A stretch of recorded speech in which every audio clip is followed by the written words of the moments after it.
Hey everybody, welcome to a new episode of Sippin' with Jeremy, and today we're going to be trying tequilas from Cazcanes Tequila. So over the last few years, you might have seen on your social media, or if you're looking up tequila, a lot of information or a lot of things about Cazcanes, and that was how I was. Back in 2023, I saw Cazcanes all over my feeds. Anybody who was talking tequila was talking about Cazcanes, and I was lucky enough to try them in 2024, and then I understood what all the hype was about. Made at NOM 1614, not only does Cazcanes Tequila make a Blanco, Reposado, and Anejo, they make Blancos at different proofs. So really it's kind of a choose your own adventure when it comes to their Blancos. You know, if you want your traditional 80 proof, you go with their number 7, which will be the first one we're trying.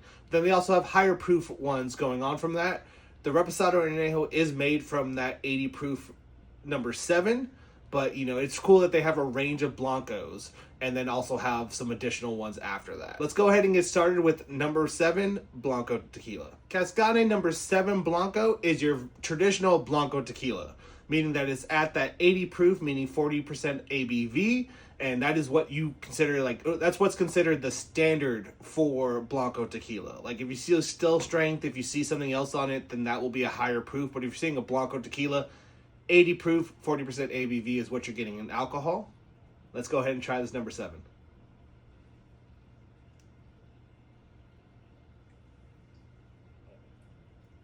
This right here is one of the perfect examples of a pure Blanco tequila. There is a little bit of richness there. You do get some softer kind of stone fruit here, but there's really vibrant white pepper. There's some softer kind of earthiness, a little bit of grassiness to it as well. So it just has this great balance to it. Because usually for tequilas, you have something where it's like, oh, it tastes a little peppery up front, then you get the fruit, then the pepper comes back, or you know, what have you, or it's fruity up front, and then a little peppery, then a little fruity on the back end. Cazcanes has like all of those characteristics at once. Like it's fruity and it's peppery.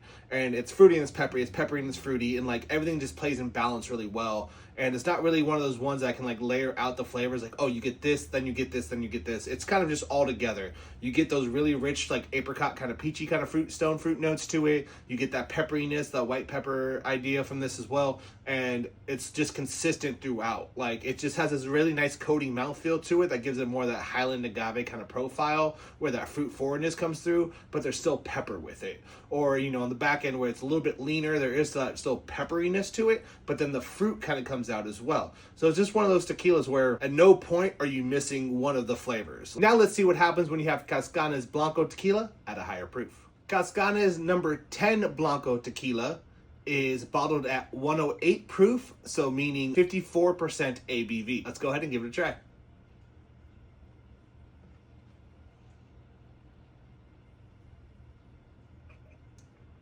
If you're a fan of Valley Agave tequila, this is a tequila for you. So while there is still some softer stone fruit, I do get a little bit of apricot on this one. There is a lot more of those grassy characteristics, a lot more of the white pepper notes on this, and so more of a savory tequila overall.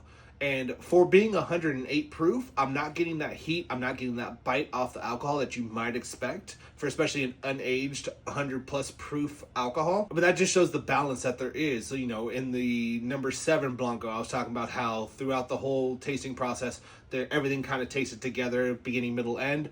That shows here too. I mean, while the grassy, peppery characteristics are much more forward on this, they don't take over. There is still that little bit of fruit to balance everything out, to kind of soften it on the back end, so you're not just getting that aggressive heat from the 108 proof alcohol that's all this. Now let's go ahead and move on to the Reposado tequila from Cazcanes. So as I mentioned before, Cazcanes does use their number 7, their 80 proof tequila as their base for their aged tequilas. Their Reposado sits in barrel for somewhere between 4 to 6 months. Let's go ahead and give it a try.